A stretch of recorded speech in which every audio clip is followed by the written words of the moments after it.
Почитувани гледачи, добро вечер. Во уште едно отворено студио на телевизија Нова, повторно на политички теми, оние најактуелните, околу посетата на еврокомесарот за проширување Јоханес Хан на Република Македонија и неговите средби во текот на утрешниот ден со лидерите на политичките партии во насока на изнаоѓање конечно решение за расплет на политичката криза, дали тоа ќе биде во насока на формирање ново парламентарно мнозинство, нова влада, евентуално широка коалиција, она што исто така се зборува се погласно, или пак варијантата за нови избори. Што носи Јоханес Хан во дипломатската папка и што може да очекуваме од утрешните разговори, како и оние помеѓу ДУИ и СДСМ, или како ВМРО ДПМН би се поставила во оваа ситуација за обезбедување на парламентарно мнозинство од 61 пратеник, откако председателот Ѓорги Иванов тоа го постави како услов при последните разговори во Вила Водно за тоа кому ќе му го додели мандатот за состав на новата влада. Вечерва ќе можеме да чуеме три размислувања, две овдека директно во студиото, едно ќе го емитуваме. Со мене се во студиото господјата Роза Топузова-Каревска, поранешен пратеник. Добро вечер. Добро вечер за вас и вашите гледачи. И господинот Ристо Никовски, дипломат. Добро вечер и за вас. И подоцна ќе го имитуваме и ставот, како што кажав, на политичкиот аналитичар Петар Арсовски. Започнуваме со гостите во студиото. Господјо Топузова, што може да очекуваме? Утре, рековме, ни доаѓа Јоханес Хан, она што е формално најавено министерски состанок, меѓутоа сите сме свесни дека акцентот ќе биде ставен на средбите со лидерите на партиите. Дали може да очекуваме поттурнување на политичкиот процес во Македонија во една или во друга насока? Широка коалиција, влада СДСМ, ДУИ, евентуално нови избори? Па да бидам искрена, ситуацијата во Македонија последниве месеци, па дури ако сакате и последниве неколку години, е толку многу драматична да не можам да кажам дека нешто многу драматично очекувам од самата посета.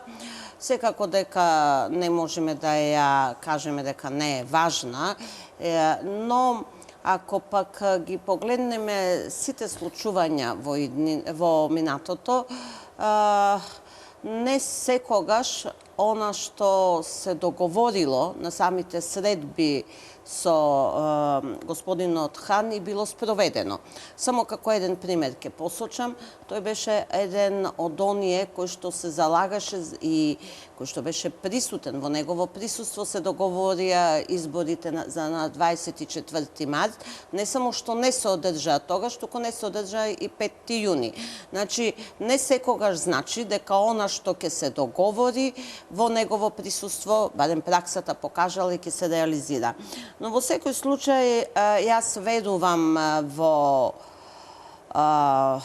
нашите пријатели кои што ги имаме во Европската Унија и видете сега, ние сме го одбрале патот кон евроинтеграциите, тоа е една заедничка заложба и некои работи мора да ги гледаме од онаа позитивна страна, да се надеваме дека за доброто на нашата земја и граѓаните пред се ќе се најде некое решение кој ќе биде прифатливо. За можностите понатаму ќе разговараме, ќе дебатираме, мислам за тоа и посветена оваа емисија. Точно е дека сега имаме повеќе опции на маса, ќе има повеќе опции на маса и се надевам дека ќе се одбере барем овај пат.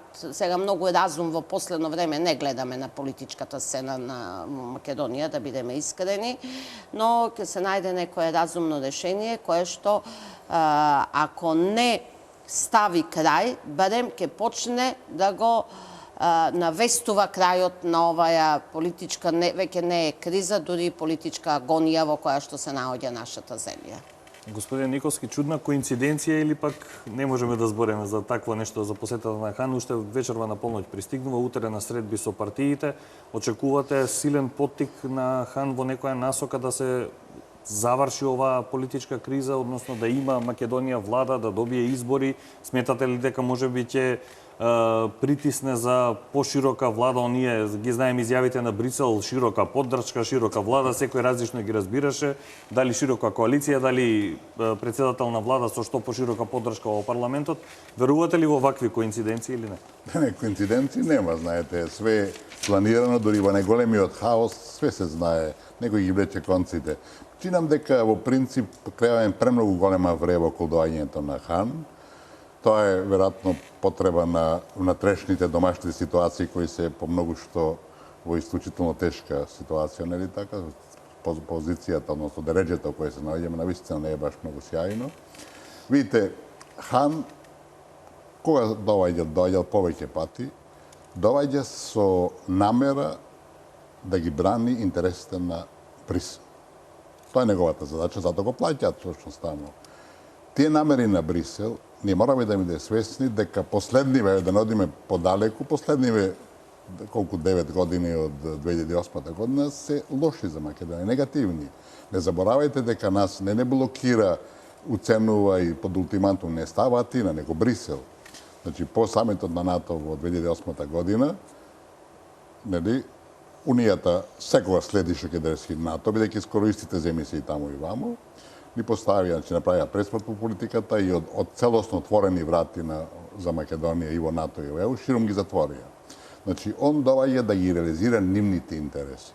Нивни клучен интерес, целова време, почнувајќи од распад на Југославија, 25 години, Македонија се прекрсти. Оваа криза, се што се правеше, е со цел Македонија се прекрсти. Вие сами напоменавте дека Брисел игра на некоја, нели, па те малце лево, те малце десно, па ќе се негира, па ќе се објаснува. На крај ни рекоа, треба се направи влада која ќе ги реши и билатералните проблеми. Македонија има само еден билатерален, така наречен проблем, бидејќи интернационализиран самиот почеток, името. Значи, нивната цел е Македонија што поскоро да се прекрсти, бидејќи тоа им тежи. Да не забораваме дека Брисел се наоѓа во една неблагодарна ситуација. Една земја е кандидат, 8 години веќе добива, нели така, препораки за почеток на преговорите, не ги добива, а да подсетиме дека Грција без да добија препорака, ги започна и преговорите и стана членка де факто. Разбирате? Значи, се наоѓаат во на еден тенок мраз. И тие сакаат што поскоро тој проблем да се реши. Сметате дека токму затоа е тенденцијата што поширока влада, поделба на одговорност? Слушајте, апсолутно, тука нема никаква дилема, разбирате. Така да тактизира вамо, тоа на крај ги отвори карта. Рекој билатералните проблеми, значи кога ние сме сочени со една исклучително тешка внатрешна политичка криза, кога имаме неверојатна поделба на меѓу македонците до сега во историјата, сега сме били поделба, не сме били никогаш толку. Кога имаме еден ултиматум, антиуставен ултиматум на албанските партии, разбирате, они велат да ги решаваме билатералните проблеми. Тоа е надвор од умот. Значи, тој ќе притисне сега, несомнено. Тие веќе јасно кажа дека владеачката до сегашна партија не доаѓа во предвид, треба да се елиминира, затоа направија СЈО и слично, разбирате. Опозицијата е спремна да биде крбец, спремна е да прифаќа и работи кои се антиуставни, за оваа држава непримерени и така натака, и кои носат историски грешки, и тие навиваат за нив. И тоа не го кријат, разбирате. Смета дека повеќе навиваат за широка коалиција отколку за влада за да се модуи? Видите, тие се свесни дека во моментот широка коалиција не е возможна. Широка коалиција предпоставува да влидат и ВМРО, меѓутоа ВМРО станува на проглас да не учествува во хибридни модели на владење. Видите, и јас сум убеден дека нас ни треба една широка коалиција за да некои работи ги решиме во државата и од ултиматумот албански и за некои билатерални, да го наречеме така, проблеми.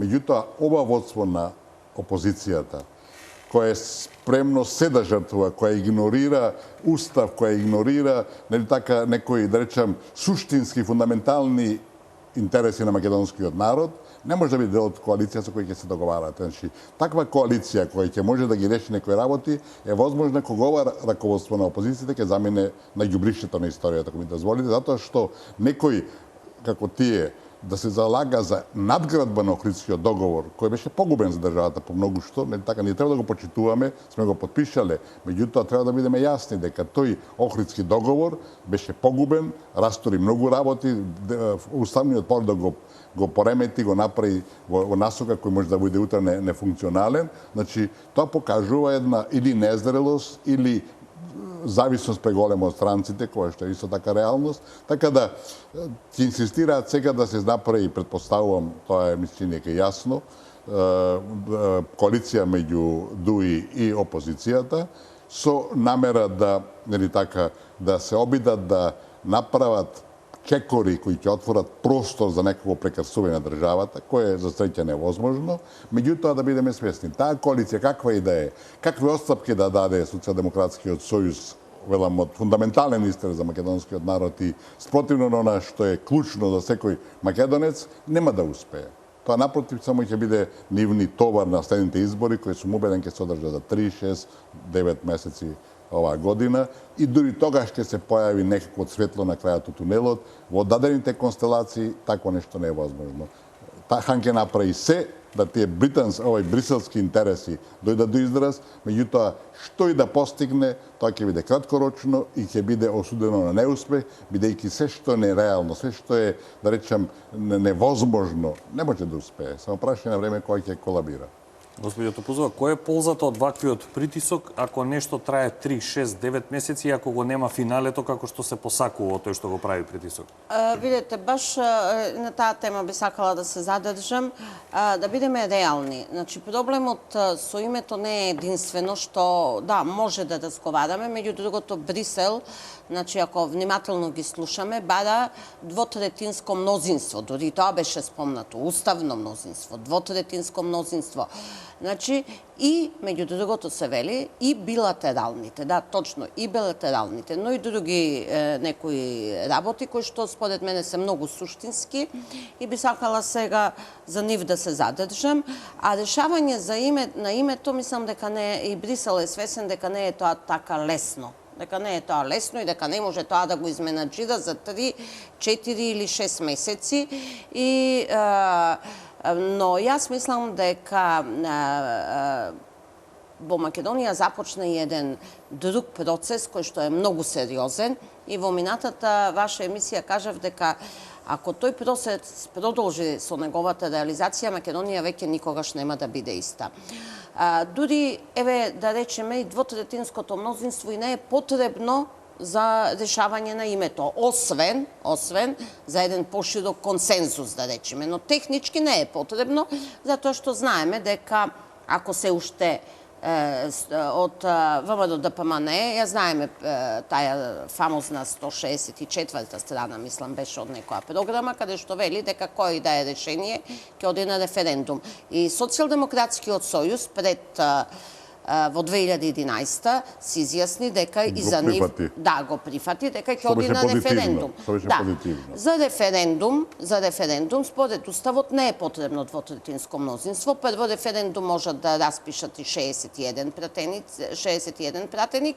Дури и да го нема тоа, доволно се да се соберат 150.000 подписи, а големите партии, дали било ВМРО ДПМН или Социјалдемократскиот сојуз, многу лесно можат да го направат и да се оди на референдум за името доколку се дојде до некое решение, но тоа е еден поинаков процес. Ако го погледнеме уставот и да видиме зашто нас ни треба тоа пошироко мнозинство или уставно мнозинство или двотретинско мнозинство, тогаш ќе се вратиме пак на оној момент дека она што сега го гледаме во програмата или таа платформа фамозна на албанските партии, за тоа веќе е потребно двотретинското мнозинство. Значи, ниту еден член кој што е изменет со амандманите после 2001 година, после рамковниот договор, не може да се промени без двотретинско мнозинство,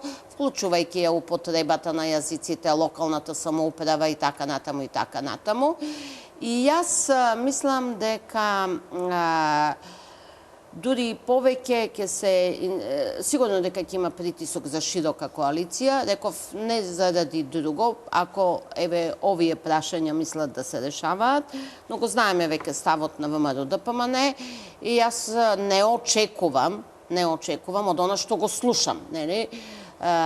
И пратам на политичката сцена дека тие би влегле во една ваква широка коалиција.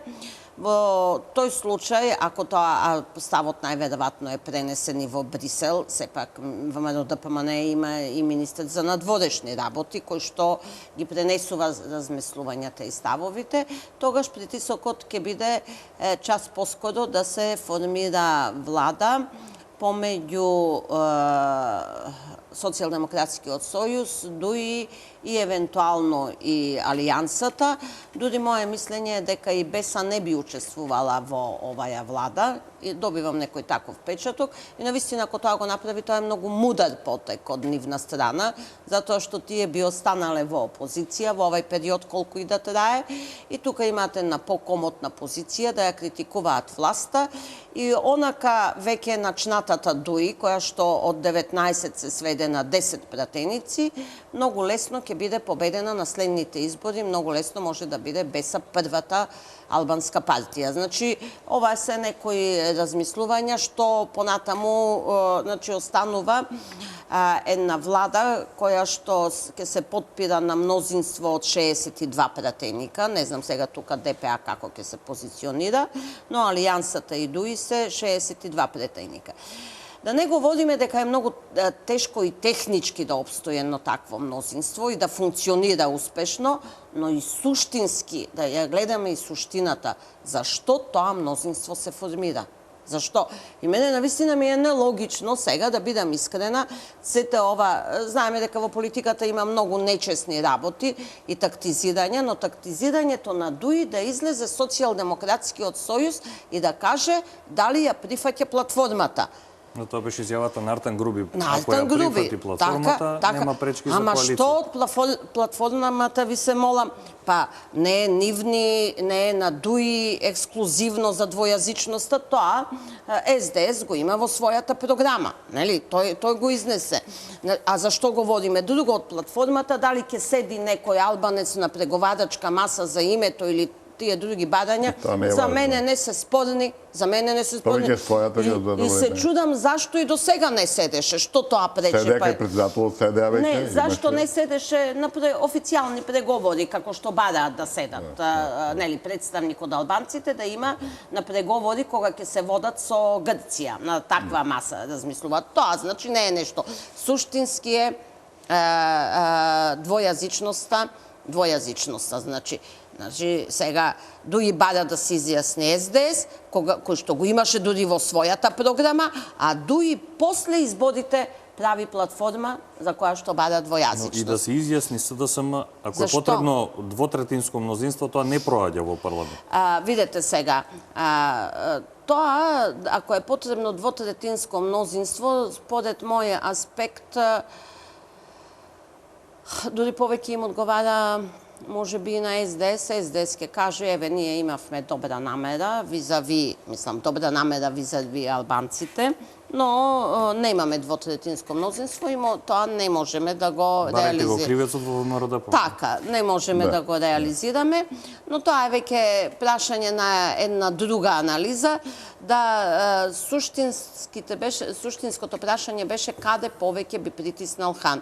Јас мислам дека сигурно ќе биде спомната и широката коалиција, но и нив ми е јасно дека ним кога велам мислам на Брисел, дека тоа е многу малку возможно и дека најверојатно ќе биде притисокот врз Дуи повторно. И повторно ќе се повикам на едно гостување кај вас овде, кога реков, нели, тогаш се очекуваше да се направи коалиција со помеѓу Дуи и ВМРО ДПМН.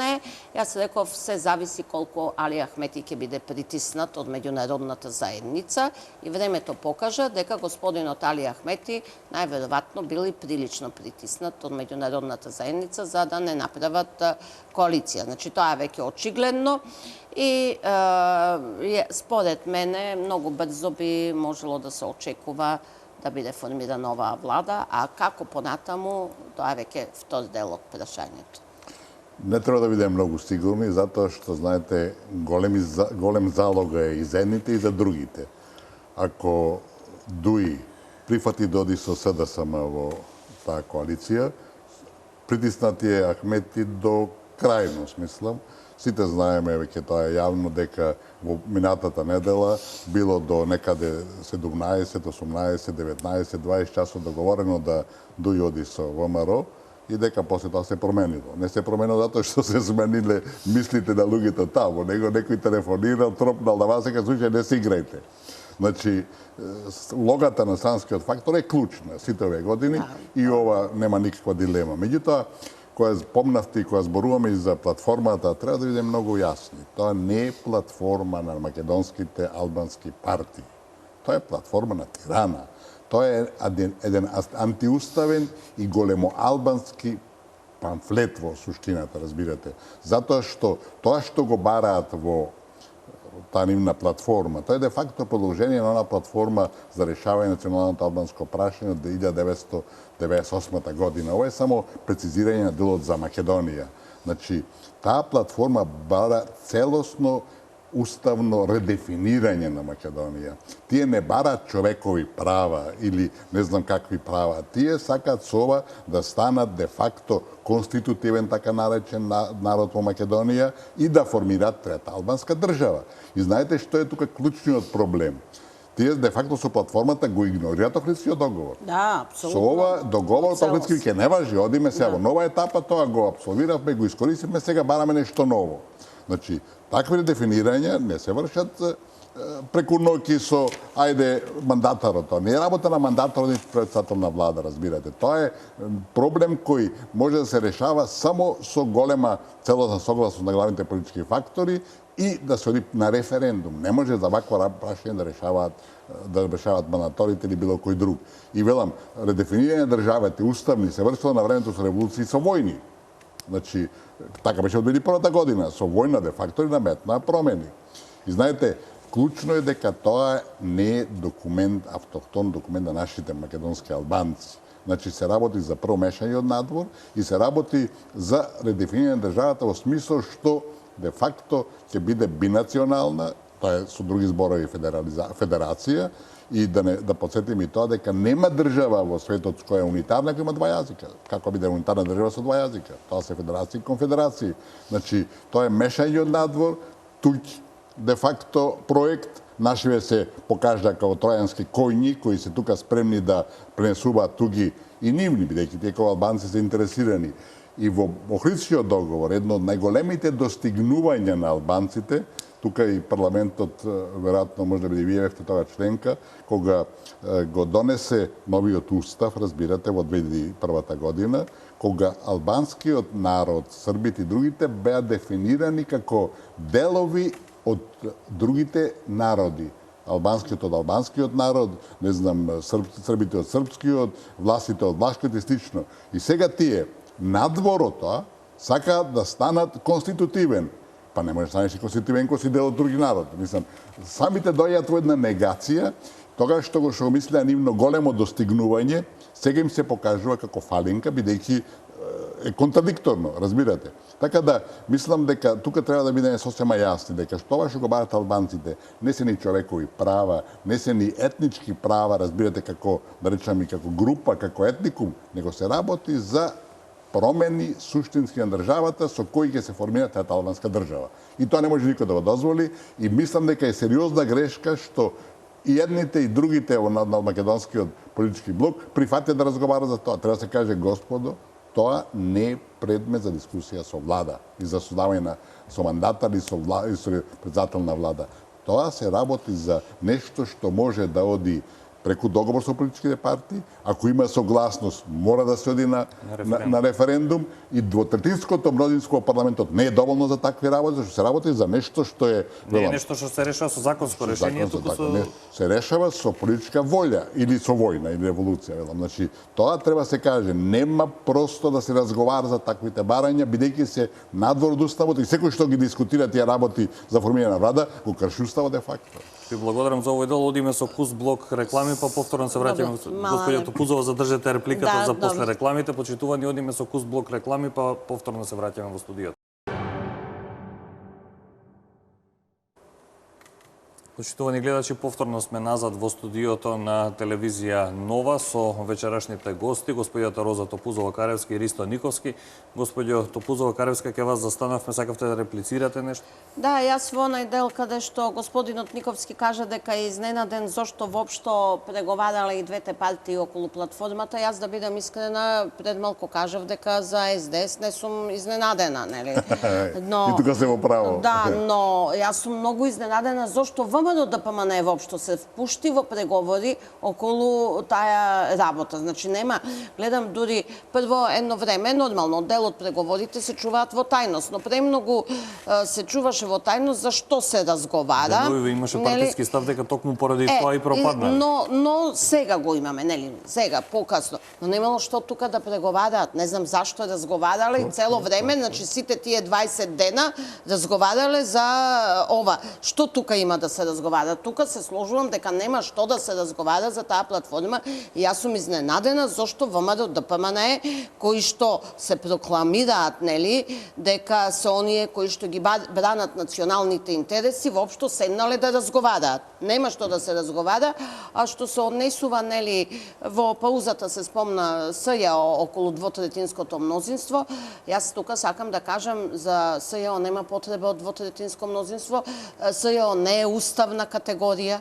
Значи, СЈО не е уставна. Тоа е според Паджинскиот договор и така да, воопшто дали каква ќе биде судбината понатаму на СЈО нема да се одлучува ниту со 2/3, ниту со 61, туку тоа е на многу специфична ситуација. Со согласност на 4 партии подписници на... Да, 4 партии подписници и сега ако се држиме за тоа, ако има еден принцип, тогаш треба пак сите тие 4 партии, затоа што да не се лажеме, сите 4 партии си гласаат таму. Иако од тогаш во албанскиот блок ситуацијата е променета, меѓутоа пак има повеќе фактори подписници на тој договор. Така да е, повеќе се таму подписници, секако си да и тогаш кога се изгласа не беше со 123 гласа, беше околу 111 гласови, мислам, но тоа не е важно сега, но сите 4 партии се присутни во парламентот, оние главните подписници и тоа нема потреба тука од дали ќе биде или нема да биде.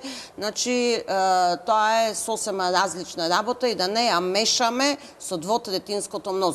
Само тоа сакав да го кажам. ВМРО ДПМН има јасен став околу специјалното јавно обвинителство дека во никој случај не се согласува за продолжување на периодот за покренување обвинение, односно за мандатот на СЈО. Дали тоа значи дека во никој случај не би било продолжено доколку имаме јасен став на 51 пратеник од 120 дека во никој случај не би гласале за? Видете, мојот став сега, јас можам да говорам од мојот став, не можам ставот на ВМРО ДПМН да го знам, затоа што, да бидам искрена, и тие ги менуваат ставовите, но јас и тогаш се обидував да кажам дека ако веќе се формира специјално јавно обвинителство, треба да биде уставна категорија и зборував за неговата неуставност.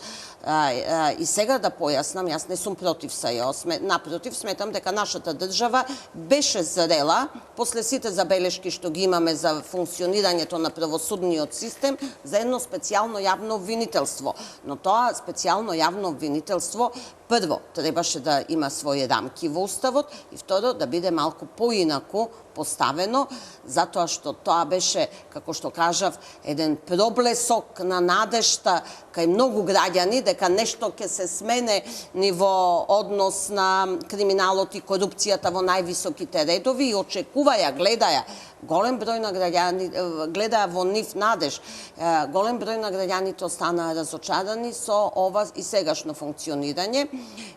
А околу неговото продолжување, мислам дека подобро би било да се формира едно ново специјално јавно обвинителство со експерти кои што ќе бидат и од надвор, на вистина неутрални и независни и кои што конечно ќе кажат на македонската јавност што ни се случува. Што ни се случува, почнувајќи од криминалот, па и прислушкувањето кое што беше, нели, едно од основните работи за кое што беше формирано ова специјално јавно обвинителство, но веќе јас избегав од темата, се извинувам за оваа темите, имајќи предвид ставовите на партиите при преговорите за СЈО. Да, апропо тоа, и да кажам дека за него не е потребно двотретинско мнозинство, така да се вратиме на ова. Очекувам ова што ни е тема на дебатава денеска, дека ќе биде многу тешко и во иднина функционирањето на било каква и влада да се состави и кога ќе ги има предвремените парламентарни избори, не може да од сега кажеме, затоа што ако гледаме како ни се случуваат работите во Македонија, јас веќе го спомнав примерот, требаше да ги имаме, па ги одложивме, значи не одлучуваме ние, ме разбирате, на изгласан парламент, 60 и кусур пратеници гласаат за се распиша избори, не да е противуставно, ти да го вратиш. Па прво се чувствував како пратеник многу срамно, да бидам искрена, кога се вратив во пратеничките клупи, кога нешто ние кои што треба да бидеме во пример како се почитуваат законите и уставот, ние си се вративме после изгласани распуштено собрание, седевме дома месец дена и повторно се вративме во собранието.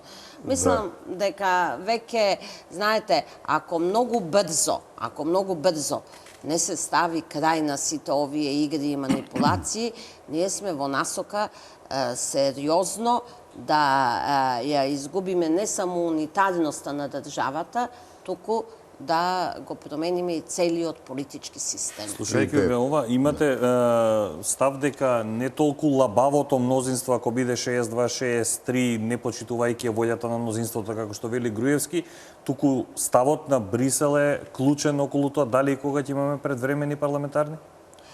Може би не е клучен, но одлучувачки е.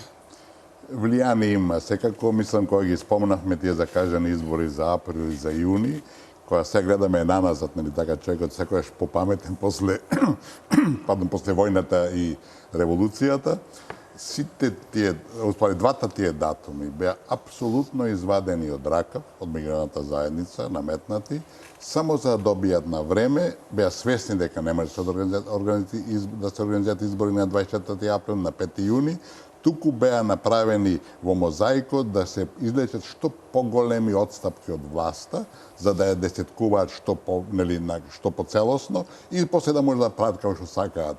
И кога се враќаме на специјалното јавно обвинителство, аз апсолутно се согласувам. Ни треба специјално јавно обвинителство, криминал и корупција имате колку сакате во општеството, али овие водат политика. Не се раководат од интересите на опозицијата, нити од нивните диктати, туку тоа го режира меѓународната заедница, нели така? И видите, тоа јавно специјално обвинителство е донесено на неуставен начин, како што рековте убаво и вие, и тоа е договор меѓу 4 партии, разбирате. И во основа на тој договор се оди понатака. Меѓу тие партии има и промени после изборите, али тој формат не сме да се менува и може да се проширува неговиот мандат само со согласност на тие 4 партии, кои го потпишаа првинскиот договор и да следи процедурата која е после тоа вообичаена. Такво нешто нема се случи, што владеачката партија рече, тоа отпаѓа и мислам со право, зашто кога ќе гледаме се наназад повторно зашто е тоа направено такво специјално јавно обвинителство, со една цел е да го осудат, да го стават во затвор Груевски и со втората цел да го ослободат Заев од одговорноста. Значи, и тоа го направија на еден, да речем, толку очевиден начин да и слепиот гледа и глувиот слуша, го ослободија Заев за да му даде шанса сега да прави влада, нели така. Оно му останува од вицето, али оно главното обвинување што му е ради пучот, а суштина на целото специјално обвинителство беше токму пучот, се тие тоа го тргаат настрана од во последиците. И фактот што тој рок што им е даде, мислам дека до мај оваа година или до јуни, не е важно, да отварат нови случаи, тие покажа, ќе години нешто работа, дека ништо не докажа. Видите, сите прислушувани разговори кои беа нелегални, само дава индикатори. тие индикатори за сега се покажа неточни, разберете, не суштински, не отворија и што покрена постапка за шлаканиците, што некој му рекол, удрете му ги, мислам, тоа се толку смешни и наивни работи, али целта е јасна, да некој да се во јавноста да се дискредитира и на тој начин, велам, цело време тие водат политика.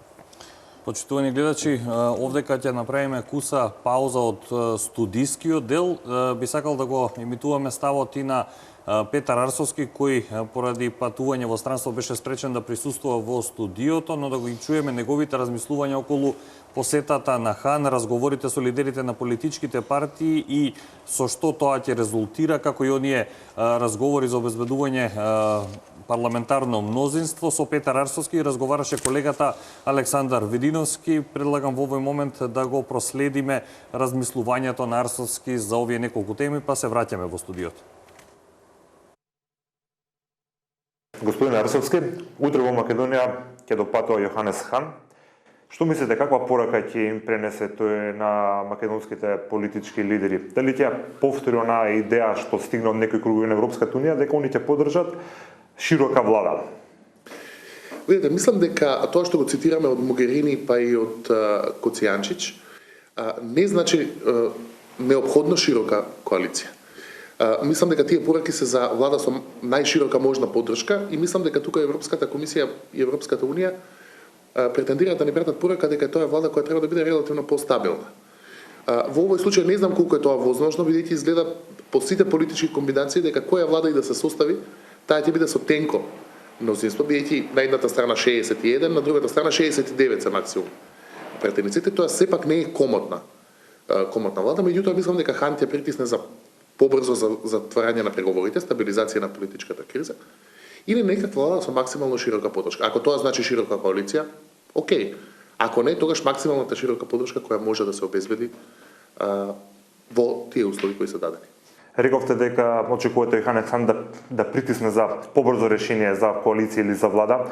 Меѓутоа, председател Тиванов ќе го додели мандатот, каже, на она партија која што ќе докаже дека има мнозинство во парламентот, односно писмено обезбедени 61 подпис од пратеник. Денови ве слушаме дека веќе се водат разговори помеѓу СДСМ и ДУИ. Што мислите, дали платформата на албанците ќе биде она пречка на која што ќе потрошат партиите меѓу себе највеќе време да преговарат, односно што мислите, бидејќи СДСМ нема се уште јасен став дали е за нив прифатлива оваа платформа? Што мислите, како ќе се одвиваат преговорите по ова прашање? Видете, ние не знаеме како одеа преговорите по албанската платформа ни помеѓу ВМРО, ДПМН и ДУИ. Не знаеме точно во која фаза се тие, ниту пак мислам дека суштината на преговорите, ниту на пропаѓањето на преговорите помеѓу ВМРО, ДПМН и ДУИ беше албанската платформа, ниту пак мислам дека суштината на преговорите СДСМ ДУИ ќе биде албанската платформа. Тоа е платформа на еден етнички национален план, но да се потсетиме, тоа не е причината за кризата. Причината за кризата се наводите во снимените материјали, итните реформски приоритети и така натаму и така натаму. Мислам дека кај ДУИ ќе биде одлуката што е за нив подобро како коалиција во смисла на нивната политичка иднина. Секако сум сигурен дека тоа што било прифатливо за Груевски во платформата ќе биде прифатливо и за Заев и мислам дека тие рамки се релативно фиксни кај двете најголеми македонски партии. И мислам дека преговорите нема да се одвиваат само по таа точка, сигурно кадровските решенија ќе бидат важни, но повеќе ќе биде важна одлуката на ДУИ внатре, на кого ќе му пристапи со сериозна политичка поддршка. Што мислите, колку се сериозни изјавите кои што пристигнуваат од ВМРО ДПМН дека доколку се случи коалиција помеѓу СДСМ и ДУИ практично нема да се испочитува волјата на мнозинството граѓани што на овие избори бе дадоа довербата на ВМРО ДПМН, дека тоа може да се канализира како извесен граѓански револт, па дури и на улиците, дека нема тоа така лесно да помине во јавноста. Што мислите, колку се сериозни овие изјави?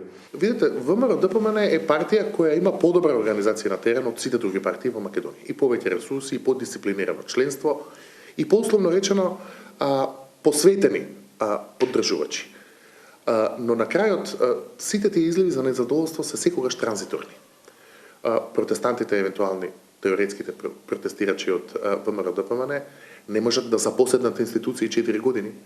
Тие ќе дојдат, ќе поседат пред влада, ќе поседат пред собрание, може и ќе се случи некаков инцидент, но на крајот успехот на таквите протести зависи од мобилизацијата на граѓаните. на другите кои не се партиски поддржувачи и кои сакаат преку тоа да направат некаква резолуција. Мислам дека капацитетот за тоа сепак е мал.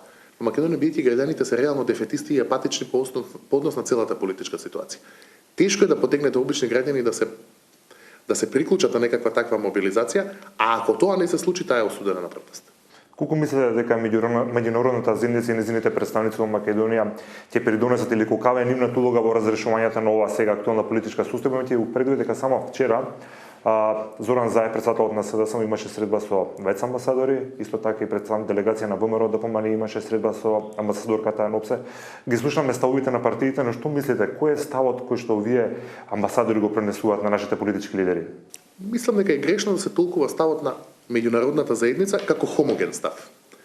Тоа се сепак различни амбасади кои се тука да ги застапуваат своите интереси, а не нашите, а меѓународните организации се сепак фокусирани на институционалниот процес повеќе одошто на политичкиот процес. Така што мислам дека на сите овие средби не сме добиле униформни пораки или пораки кои се поклопуваат. Мислам дека Европската комисија, Соединетите американски држави, членките на Европската комисија се повеќе фокусирани на нашите евроатлантски интеграции и процесите кои се необходни за тоа. Гледаме дека Русија има релативно диаметрално спротивен став, дека е погрешно за овој регион толку да брза кон ЕУ и НАТО. Опсе пак мислам дека се повеќе фокусирани на квалитетот на изборите, на квалитетот на изборниот процес, така што не мислам дека тука има една главна порака. Ако може да се сублимира, тоа е дека политичката криза не треба да трае, дека треба да се пристапи кон некаква релативно брза стабилизација. И тука ја повторувам пораката на Европската комисија дека некаква влада со широка и стабилна поддршка би била можеби подобро решение. И за крај знаеме дека е неблагодарно да се предвидува, меѓутоа според вас како ќе се одвива сега ситуацијата во наредните неколку денови? Што може да очекуваме? Видете, јас мислам дека СДСМ и ДУ имаат кратко време за да ги соберат подписите кои се необходни за добивање мандат. Тој процес не може да трае вечно и веќе е на ивиците на својата издржливост. Ќе видиме како тоа ќе оди. Мислам дека ДУИ веќе го преминаа својот Рубикон и тие велат се уште дека се 5 опции отворени. Тоа не е точно, бидејќи со испуштањето на рокот една опција најмалку затворена, а тоа е влада со Куривски како премиер. Мислам дека како што поминува времето, ДУИ се повеќе и повеќе ќе се приклонува кон опозицијските тенденции во сопственото гласачко тело. И мислам дека натака ќе движи работата, но во овој момент не можам да предвидам како ќе завршат тие разговори, затоа што мислам дека ни самите партии не знаат како ќе завршат. Гледаме дека едни преговори кои ги сметавме за затворени, помеѓу ВМРО, ДПМН и ДУИ, на крајот во 5 до 12 пропадна. Не е исклучено тоа да се случи со некои наредни преговори. Ви благодарам за разговорот. Почитувани гледачи, се враќаме повторно во студиото со моите гости Никовски и Роза Топузова-Каревска. Ги слушнавме размислувањето на Арсовски и коментиравме додека ги слушавме, со нешто се согласувате, со нешто не. Никовски, веќе почнеме од вас.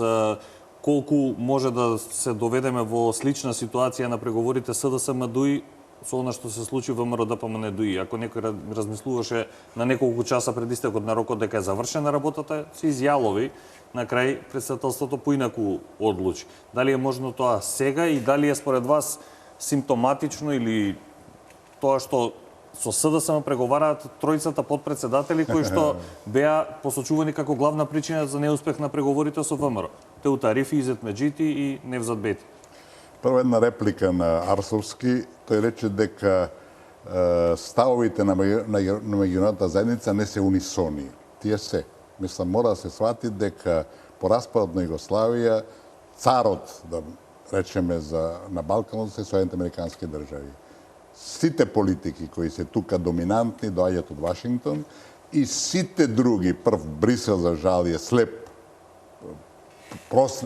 слепо ги проследува сите. Веројатно мислеше и на рускиот амбасадор за тоа. Тоа е друго, Русија веќе е друга приказна, разбирате. Мислам, за овие западните, што русите издегува со едно соопштение пред некој ден, претходно мидот ним не излезе, тоа е повеќе, мислам, маргинално и без некоја поголема тежина. Меѓутоа што го прави Запад, францускиот амбасадор, британскиот амбасадор кој е исклучително многу експониран, американскиот, ОПСЕ, сите тие водат една иста политика, разбирате. Тоа е структурирано во Вашингтон и е на еден дори груп начин тука реализирано. Ние ќе подсетам пред некое време, можда и 5-6 месеци нешто, имавме посета на делегација формално од ОПСЕ, која не била одвиена, него составена од американците. Дојдоа тука и ние повеќе направивме скандал од тоа. Тие си дојдоа, си пратија своји луѓе, тука се однесува како да се го име да ОПСЕ, а ОПСЕ немаше врска. Мислам, тоа русите го кажа за среќа, па дознавме за тоа, али ние ништо не преземавме. Значи, да се вратиме на ова нашава тема, видите, и СДСМ и ДУИ се во исклучително тешка ситуација. Се работи за оној принцип кој беше наметнат од таа иста меѓународна заедница, која сега сака да ги, нели така, да притиска да ДУИ коалицира со СДСМ, непобедничката, тој систем, односно правило да коалицираат или коалираат, како што викаат, мене ми звучи по некако македонски коалицираат, дека коалиција не може да коалираат коалициите, али велам, значи не може ако победниците коалираат, нели така, да го користиме, нели викаат дека е македонски поточно, тоа е игнорирање на уставот, тоа е федерализација де факто, разбирате. Јас бев апсолутно против. И тоа го наметна странците. И се вика тоа не важи. Иво Маро се правили. Не важи сега, нема викош да важи. Значи ДУИ рескира, јасно е расположението на народ. На следните избори ВМРО сигурно ќе победи. Јас се надевам со многу поголемо мнозинство, за да може да не зависи толку и да не го манипулираат. Свесен ли е ДУИ за тоа што може да му се случи на следните избори? Велам, значи, од таа гледна точка ДУИ рескира да утре не го е сапат, разбирате. Од друга страна СДСМ што повеќе прифати од ултиматумот, што Арсовски не е во право. На маса е ултиматумот и главен проблем за составање на владата е ултиматумот, односно платформата албанска, разбирате.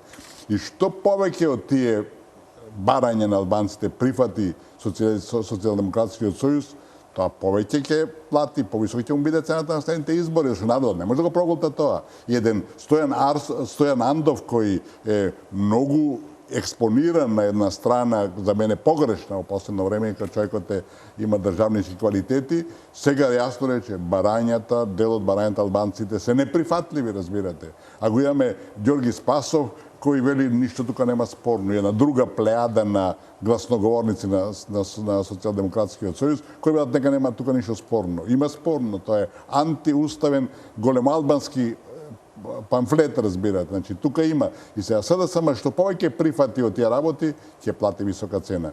Така да двете партии се во исклучително тешка и чувствителна ситуација, што и да направат, може многу тешко да го платат, многу скапо да ги чини. Затоа таа влада, ја успеа да ја направат, таа нема да трае долго време, тоа ми се чини дека секој во Македонија му е јасно, тој е сигурен во тоа, и затоа, велам, сите тие настани кои ќе стојат денови ќе бидат исклучително интересни да видиме колку е тој странски притисок, колку ќе жесток ќе биде и хан во таа насока, разбирате? Затоа што, велам, залаците се големи и ризикот е голем од било каков потек. Господиот Топузова Каревска, колку мислите дека постои реална основа за оптимизам кај тројцата подпредседатели на ДУИ во разговорите со СДСМ, или се работи за чисти преференции нивни за тоа кој треба да им биде коалицијски партнер? Видете, и почитуваниот аналитичар, нели, на крајот рече дека е неизвестно дали како ќе завршат и тие преговори. И во овој момент, навистина, во Македонија само една работа е известна, тоа е неизвестноста. Мислам дека друга работа нема што е известна на политичката сцена и нема ниту аналитичар, ниту освен оние што може би знаат што и кој пат треба да го оди Македонија, да другите да можат и да анализираат, затоа што многу работи ни се случуваат надвор не само од политичката логика, току воопшто и од човечката логика последниве години во Македонија. Ме разбирате? Значи, надвор од политичката логика и затоа и јас не би можела да прогнозирам како ќе се заврши целата оваа работа. Сигурно дека притисокот, воедно сум сигурна, притисокот на Брисел ќе биде да се формира влада, значи да не се оди веднаш на нови избори. Тоа го кажа јасно. Да, тоа значи сигурно дека ќе биде притисокот да се формира влада. За незиното траење нели го водевме. Јас реков дека технички многу тешко ќе биде, затоа што сега нели слушнавме дека 69 не значи дека ќе бидат 69, може да бидат и 62 или 65, зависи каква комбинаторика ќе се направи, но без разлика. Реков, тоа е една страна бројката и техниката. Знаеме дека парламентот не може да почне да заседава без 61 пратеник, што е многу тешко да го обезбедиш. Но суштината е исто така многу важна. До каде ќе одат барањата не само околу платформата, значи многу ја анализирав и минатиот пат и сега не би сакала да се навраќам, дури и уставот нели го разгледувавме, да го потрошиме цело време на платформата, зашто има и други барања на албанските партии надвор од платформата, кои ресори ќе ги земат, како ќе се подели таа извршната власт, нели, тоа е многу битно, колку ќе бидат задоволени барањата, колку тие како ќе ги спроведуваат реформите. Нас не чекаат реформи, ме разбирате. Судскиот, правосудниот систем како ќе продолжи да функционира. Тоа се барањата. Јас најчесто говорев дека ние не заради Европската унија, точно реков, кога сме го зацртале тој пат, треба да одиме кон таму, ако веќе сите сме се сложиле, а гледам дека сите партии велат дека Европската унија е нашата иднина. Но многу реформите се битни и за секојдневното живење на македонскиот граѓанин. Ние веќе 2 години, кажете ми што се разговара. Се разговара ќе има или ќе нема избори. Кога ќе бидат тие избори, како ќе се одржат тие избори. Празен тоа е цело. Да. Кој ќе победи на изборите? Па сега од кога завршија, нели, изборите ќе беа крај на кризата. Да, значи не се крај на кризата, имаме нова криза, дури според мене уште по-продлабочена, да. И сега веќе одма зборуваме пак за избори. Значи, Кога сме за изборите, само уште нешто, му одговарат ли на дуи нови избори сега? Па, јас не можам да проценам дали му одговараат во овој момент, но според моите проценки... Независно од притисокот од меѓународната заедница. Да, тоа го оставаме на страна. На ДУИ, според мене, му одговараат избори парламентарни заедно со локалните избори. Затоа што, да не се лажеме, 70.000, берем со таа бројка се манипулира, се прелеа од ДУИ кај Социјалдемократскиот сојуз. Кога сега ја имаме, тие можеби не се само од ДУИ, али сигурно дека Прашање дали некогаш воопшто би можело да се повтори такво нешто. Да, или можда не се сите, но еве нека бидат и 50.000, нека не се сите 70.000. Кога имаме веќе локални избори, имаме една поинаква ситуација. Јас од 93-та активно сум учествувала во сите изборни циклуси и тука веќе се заангажирани повеќе луѓе, интересите се на локалната заедница, листи на советници, но да не сега ги образложувам во детали, но имаме една сосема поинаква ситуација. И би било многу нелогично да на локалните избори да имаме еден број на гласови за ДУИ за градоначалник, а друга бројка која што би одела за пратеници. Значи, тоа е една нелогична ситуација и дури јас мислам дека и ДУИ ги начекаа неподготвени во целава ситуација на овие парламентарни избори во 2011. Во меѓувреме тие би се мобилизирале, значи за малце повеќе за своето членство да посветат внимание и мислам ако нели од тој аспект им одговараат, од тој аспект, но заедно со локални избори. Видите, некој со подиме со стор блок. Да, оваа тема што отворивте е клучната де факто. Знаете, не доведува во абсурдна ситуација во декември да организираме парламентарни избори, а во март или април треба да бидат законски одредени локални кои не може да се одлагаат лево-десно, разбирате. Зашто? Затоа што на западниот фактор и на нашата позиција не им одговараше да бидат заедно, како што вие велите, тука се мешаат картите, се мешаат интересите и не е лесно да интервенираш и да влиеш, како се што направи. Еден глас за градоначалник советници, другиот Значи, за во таа пратеници. ситуација тие многу потешко ќе може да ги мешаат своите интереси и да водат во една насока, што се случи во овие избори, да И се многу разбереме. потешко се контролираат гласовите. Точно така. И затоа сега имавме и обиди да се да се анулира оние два пратеници кои ги доби предност владеачката партија. Значи, тоа е првото. Сега втори интересен момент е во ситуацијава Дуи вели дека нема да даде согласност подписи за 61 пратеник доколку СДСМ не ја прифати платформата нивна, што Арсовски вели дека не е клучна. Како не е клучна, кој му го условува со тоа. И зашто се случува? Ако му дадат подписи без договор за влада, Иванов нема избор туку да го даде мандатот, што нема платформа, разбирате.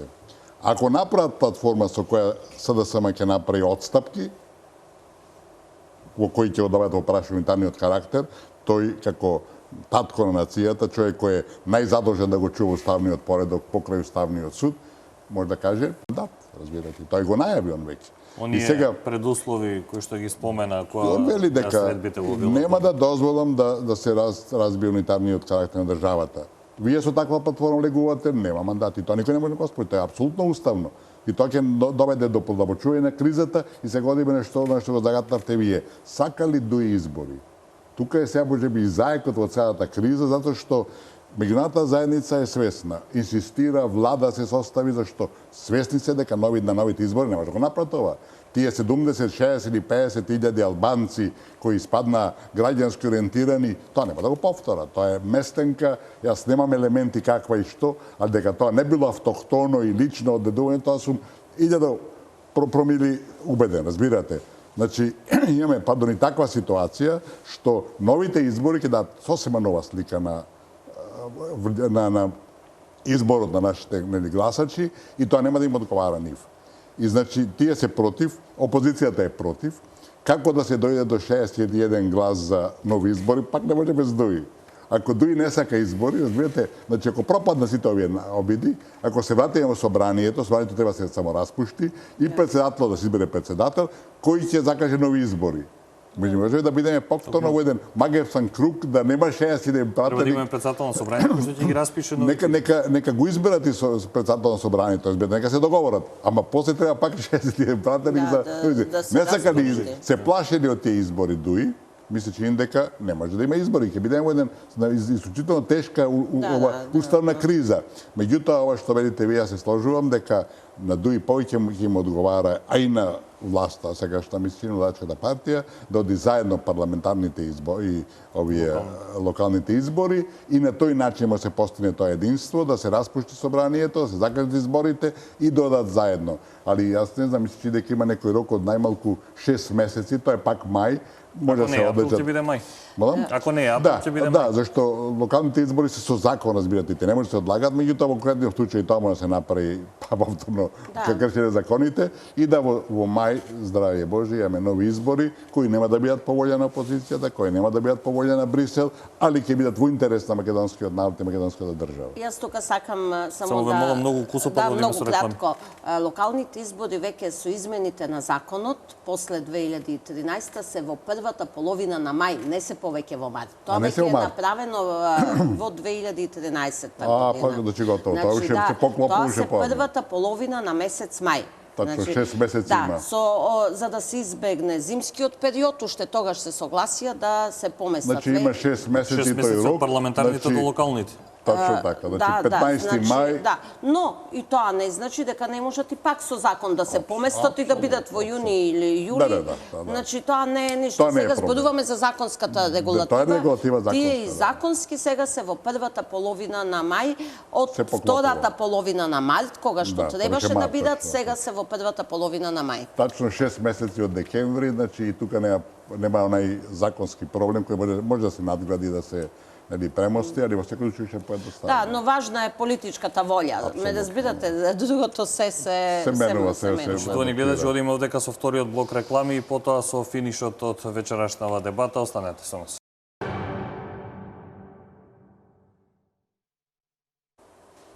Почитувани гледачи, одиме со финишот од вечерашната дебата. Последните 10 минути повторно ги оставаме на она што беше и клучна поента, односно причина за вечерашната дебата, посетата на Хан и средбите утре со лидерите на партиите. Што утре можеме да очекуваме како став од македонските партии, она што говорам од партиите, да речеме и од македонскиот и од албанскиот блок, и она што го говоревме на паузата. Треба ли конечно да чуеме јасен став од меѓународната заедница, првенствено Брисел, околу платформата на партиите од албанскиот блок, имајќи го предвид фактот со кого, со чие посредство беше подпишан и рамковниот договор? Апсолутно, мислам, видите, и ние до сега губиме време со тоа што ние требаше да поставиме директно прашање и во Брисел и во Вашингтон што мислат за таа платформа. Ние тоа не го направивме. Сега нека биде така тој момент кога ќе дојде Хан да му се каже прво господине Хан, имаме нова ситуација, комплетно нова политичка ситуација во земјата со таа платформа која мора да се нагласи, не е дело од земјата, него е донесено од надвор. Значи, што мислите за платформата, што мислите за мешањето на Албанија и на Косово после тоа, нели така? И Брисел го поддржува, тоа не го поддржува. И не само тоа, треба да се оди понатака, разбирате, затоа што ние, како што претходно спомнавме, сме под блокада, уцена и ултиматум од Брисел. Прво името, потоа членство. Треба исто така се праша Хан, да се праша Хан и да се даде публицитет на тоа. Господине Хан, вие како Унија према Македонија водите политика на користена сила. Дали сте свесни дека таа политика на блокада, уцена и ултиматум, прво името, потоа членство, дали е таа прво демократска и второ, дали сте свесни дека оваа криза и све што ни се случува е резултат на таа политика? Значи, ние имаме ситуација во 2008 година која не беше спорно Македонија да влезе во НАТО и Грција рече дека исполнува сите критериуми и барања и се затвори вратата. Унијата, нели така рековме, следи се што прави НАТО, го се спода истата политика. Дали таа политика продолжува, дали Брисел останува таа политика и како ја оправдувате таа политика? Таа е нелегална политика, разбирате? Значи, доека сте во дефанзива, доека се браните, можете само нерешено да постигнете. Ако идете во напад, можете да победите. А ние не само што сме во дефанзива и не само што не постигнуваме нерешено, цело време трпиме порази, разбирате. Тие тераат со својата агресивна политика, а ние се обидуваме во меѓупростори да најдеме некоја можност да преживееме. Мислам, че дека таа политика мора да дојде веќе до својот крај, да се направи еден пресвод и отворено му се каже од нашите политички партнери кои ќе имаат средба со него, да му ги изнесат овие аргументи, разбирате. И тогаш да видиме што ќе каже Унијата, затоа што Охридскиот договор беше американско масло, поддржано до Унијата, цело време ни тропат на маса Охридскиот договор, а со оваа платформа, де факто, Охридскиот договор се брише, се трга на страна као нешто неактуелно и се бараат нови, се постават нови ултимативни барања и уцени, разбирате. Така да тоа на тој начин треба се третира оваа посета како шанса да ние ги изразиме нашите барања, нашите мислења и на тврста основа да се гледа и што ќе биде како излез од оваа криза, од оваа мислам и сега и владина криза, бидејќи не може да се формира владата која како резултат на последните избори. Господи Топузова, во услови кога имаме молк од меѓународната за платформата на албанците, може ли да се постават партиите од македонскиот блок во таква позиција да чуеме јасен став од Брисел кое е мислењето за платформата, во која насока води? Дали со таква платформа можеме да водиме разговори за состав на нова влада? Видете сега, јас одговорноста за ова што го водеше господинот Никовски, секако дека и од надвор и сите сме свесни за целокупната политика која што се води и сум го кажала многу пати дека сега ние кога сакаме да а сме се дефинирале нели да бидеме дел од Европската унија и дел од НАТО, дека дел од суверенитетот може би и треба некако да се заложи, но апсолутно не смееме да го заложуваме целокупниот суверенитет на државата. Тука мораме сите да бидеме многу цврсти.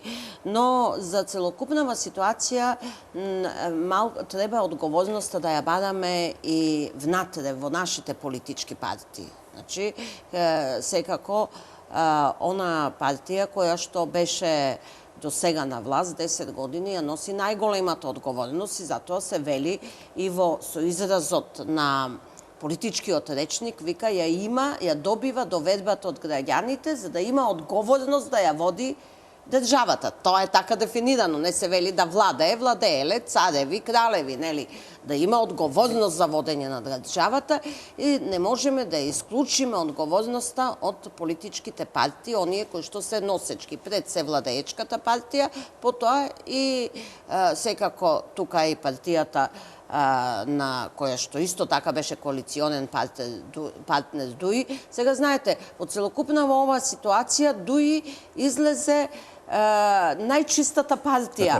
Нели, цело време ја дели власта со ВМРО ДПМН 10 години, ја нарекуваја, нели, тендер, коалиција, слушавме од опозицијата и нормално се зборуваше и што не, да не ги отвараме сега, тоа се долги теми. Да преговарај со ДУИ. Но, значи, и сега тие излегоа најчисти, најсветци, значи, некорумпирани, борци за човекови права, значи, апсолутно се најдобри, додека кај другиве партии сето зло собрано. Значи, мора и ДУИ да, затоа велам, сите ја имаат одговорноста за во оваа ситуација во која што се наоѓа нашата земја сега, а што се однесува околу она што сега, што прашања би се поставиле до хан, ако е целта да се формира влада помеѓу ВМРО ДПМН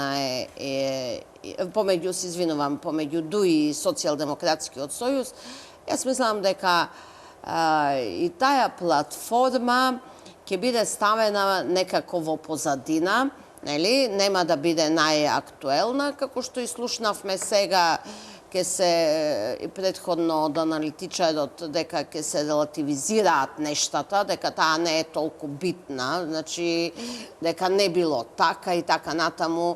Тоа не е точно, да, не е точно. апсолутно. Но велам, ако е и притисокот на хан ќе биде врз ДУИ да ја стави малку на страна таа платформа, значи да не биде толку многу актуелна, да се формира влада и понатаму, доколку има, нели, одредено сценарио, да се реализира сценариото.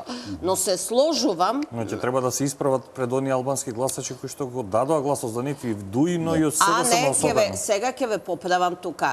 Видете, ДУИ не излезе на изборите со двојазичност. Значи, Ама еве СДСМ ќе биде во таква ситуација. Да, тука е друга ситуација, но ДУИ не имаше во својата програма, јас за тоа и го говорев минатиот пат, бев изненадена што ДУИ својата доведба од своите гласачи не ја добија врз основа на двојазичност или платформа. Преговараме за платформа која што е одпосле подпишана. Да, кај нив е одпосле. Значи, тој момент го забораваме. Кај нив е одпосле. Ако некој доби 50 или 70 илјади гласови врз основа на двојазичноста, тоа е Социјалдемократскиот сојуз. Но реков, сега, значи, многу е битно, значи, што е целта на Брисел? Што е целта на Брисел? А секако се сложувам дека ако ние имаме партии кои што почиваат пред се на своите програми, кои што го почитуваат уставниот поредок, па и за рамковниот договор веќе го сместувам во устав, тој си најде свое место во устав, дека сигурно дека треба да го постават ова прашање. Апсолутно, затоа што се друго што не е содржано во рамковниот договор се е излегување надвор од уставот, велам, не од рамковниот договор. Затоа што рамковниот договор е дел од уставот. Завршен, тој не постои веќе. И во тој случај може би ќе треба наново да се седне и да се преговара за одредени прашања. Но тоа е нова тема за која што може многу да се дебатира и секако дека тука би требало и да се, за да бидеме, нели, повеќе сватени од вашите гледачи, нели, би требало да ги отвориме и прашањата кои што се таму поставени и да ги продискутираме што тоа значи. Немаме доволно време за тоа. Да, немаме доволно време. И да завршам, само се Не извинувам, околу Хан, мислам дека тој доаѓа со, барем за нив, со јасно зацртана агенда. Пораките кои што ни ги испраќаат до сега се во таа насока, широка поддршка. Реков, што тоа значи широка поддршка, дали значи сите, тоа ни тие не го дефинираат до крај. Широка поддршка може да значи и сите албански партии, значи да не се исклучат албанските партии да бидат дел од владата, и тоа може би да го подразбира. Може би Хан треба исто да се праша утре што подразбира под широка поддршка и зашто е потребна таа широка поддршка, затоа што реформите, ако е за реформи, можат да се спроведуваат и со 69 пратеници. Ако е некоја друга цел за широка, тоа веќе го дебатирав на почетокот, и она што Хан го носи како порака, нели, едно е да се договори, а друго е времето ќе покаже колку тоа ќе биде реализирано. Николски, Видите, уште еден елемент кој ги покажува вистинските намери на Брисел и Вашингтон. Видите, и дека името е во позадината на сите тие нивни политики, а не знам, криминалот, нели, ја следувала власт, дека била криминална, дека била, нели, така, и корумпирана и слично, и затоа не сака да премиерот до сегашен остане таа функција, или својата корумпираност, нели, од нелегалните разговори. И сега во таа власт беше и Дуи беше. Нивните разговори не ги прикажа, осим мали исклучоци, и беше на сите им јасно дека колку што беа овие корумпирани, ако беа и тие. И сега тие можат да одат и добиваат поддршка, дори и стимул да одат во коалиција, да останат на власт, клучен фактор се, разбирате, а овие другите ги елиминираат. Значи, чекайте се, ако имате вие конзистентна политика против криминалот и инволвираност во корупција и слично, дајте се, не правите тука разлика дека овие се корумпирани ама добри, овие се корумпирани ама лоши. Пак се работи за името, што Дуи ги поддржува и СЕО, го поддржува, нели, така, и да се прекрстиме и да менуваме името, а овие се тука на тоа се стабилни и велат дека нема Македонија да го менува името, и затоа тие се жртва на тие американски политики спроведени, трансформирани, односно транзитирани низ Брисел. Уште еден доказ дека се работи де факто за името и дека сите што се на таа линија македонски пекарски се добро дојдени, не е важно колку се во корупција или криминал инволвирани. Ви благодарам, ова беше и самиот финиш на вечерашнава дебата. Ви благодарам што одвоивте време и присуствувавте, односно бевте дел од отвореното студио на телевизија Нова. Се надевам дека дел од темите ги отворивме, барем малку ги насочивме гледачите, односно им дадовме некоја друга димензија околу посетата на Хан, односно сите можни аспекти што можеме да очекуваме утре, за што ќе се разговара и што Хан ќе побара од нашите лидери, во која насока да се движи државата. Ви благодарам уште еднаш за одвоеното време. Почитувани гледачи, вам ви благодарам за вниманието со кое не следевте. Во продолжение најновиот информативен блок во 22 со колешката Бојана Димитриевска.